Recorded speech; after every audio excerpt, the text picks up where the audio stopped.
There was a nice paper published some years ago in Phi Delta Kappan by Henry Brown and Bob Mislevy, which they called intuitive test theory. And it talked about some of the popular ideas about testing, like a test is a test is a test, a score is a score is a score.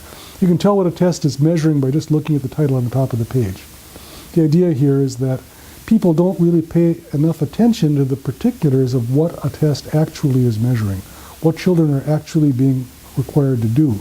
But that's where the whole business starts. We're accustomed to asking questions about test validity about individual students' test scores used as measures of those individual students. But then when we move into this value-added context, we've taken those individual scores and through a very long, complicated chain of operations, we've adjusted for the prior year scores, we've aggregated to the teacher level, we've adjusted for additional background factors. We've ended up with a value-added estimate for the teacher, and we've lost track of the fact that that value-added estimate is also a test score.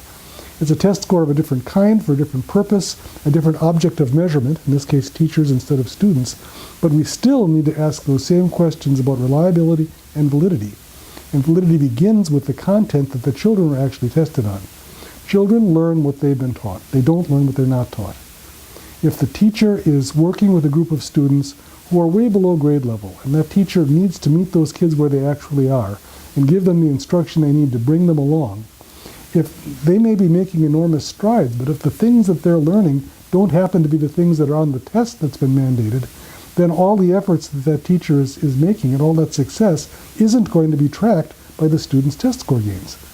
Conversely, if I've got a teacher who's working with gifted and talented kids, they're way above grade level, they already know the stuff on the test, they're topping out on the pretest, there's no variance there. The value-added scores, the gains, aren't going to reflect the additional progress those children are making because of that mismatch. So the content of the test becomes critical.